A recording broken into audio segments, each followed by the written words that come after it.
Hello दोस्तों, welcome back to my YouTube channel. My name is Altamash. आज बात करने जा रहे हैं, डायरेक्ट टॉपिक पर आते हैं, निफ्टी 200 मोमेंटम 30 इंडेक्स फंड के बारे में। ठीक है, ये बेसिकली वर्क कैसे करता है ये आपको बता देता हूँ। पहले आपको बता देता हूँ कि 3 टाइप के सेगमेंट्स इंडिया के अंदर होते हैं, जिसके अंदर स्टॉक मार्केट की कैटेगरी अलग अलग होती हैं। ठीक है, कैटेगरी लाइक जैसे सबसे पहले आती है लार्ज कैप कंपनीज़।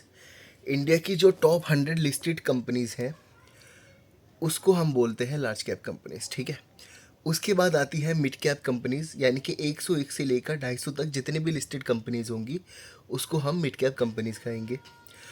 उसके बाद आती है 250 के बाद जितनी भी कंपनीज लिस्टेड है ना, सबको स्मॉल कैप कंपनीज बोलते हैं। ठीक है, अब बेसिकली ये फंड क्या करेगा, ये निफ्टी 200 यानी कि जो टॉप 200 कंपनीज होंगी उसके अंदर से मोमेंटम 30 को निकालेगा। अब बेसिकली मैं बताता हूँ कैसे।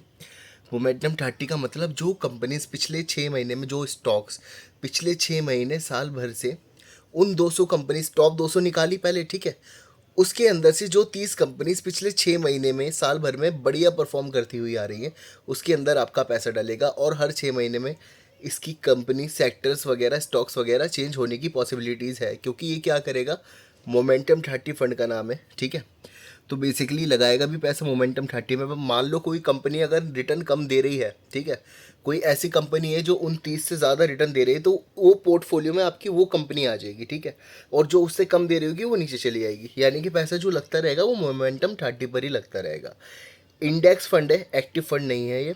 एक्टिव फंड क्या होता है बता देता हूँ। जैसे कोई फंड मैनेजर जिस फंड को मैनेज करता है ना, उसको एक्टिव फंड बोलते हैं। ठीक है, तो ये इंडेक्स फंड है, ये कॉपी करेगा एक इंडेक्स की, रेप्लिकेट करेगा। ठीक है, हर 6 महीने साल भर में आपकी स्टॉक्स चेंज होते रहेंगे, तो इसके अंदर हर सेक्टर और हर सेगमेंट आपका कवर रहेगा।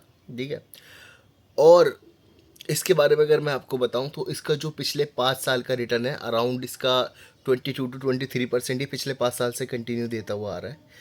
पिछले 5 साल से कंटिन्यू 29% देता हुआ आ रहा है। ठीक है, पिछले 10 साल से 23.22% ही देता हुआ आ रहा है। ठीक है, तो 10 साल का CAGR अगर हम देखेंगे, कंपाउंडिंग एनुअल ग्रोथ रेट, वो उसका 22 से 23% का है, और 5 साल का 28 से 29% का। ठीक है, तो अगर आप एक अच्छा मैं अगर आपको एक इसका एवरेज रिटर्न बताऊं कि अब हम इसका अंदाज़ा क्या लेकर चल सकते हैं आने वाले फ्यूचर में, तो अराउंड इसका हम 18 से 19% तक का लेकर चल सकते हैं आने वाले टाइम के लिए। ठीक है, जो मार्केट बीत के चली गई, पिछले 5 साल में मार्केट ने बहुत अच्छा परफॉर्म करा, मोस्टली जितने भी फंड्स थे सब ने आउट परफॉर्म करा है। लेकिन अब आने वाला देखेंगे तो अराउंड मैं बोल के चल रहा हूँ कि आप 17 से 18% का इस फंड के अंदर लेके चल सकते हो, आपको इतना रिटर्न बना के दे सकता है ये। बाकी कुछ भी डाउट एंड क्वारी होती है स्टॉक से लेकर या फिर ETF से, म्यूचुअल फंड से, तो आप कमेंट में डाल सकते हो अपनी क्वेरीज, मैं आपका रिप्लाई कर दूंगा या उस पर कोई वीडियो बना दूंगा अगर अच्छा आपका कुछ क्वेश्चन हुआ तो। ओके गाइस, बाय, सब्सक्राइब कर देना। Good night.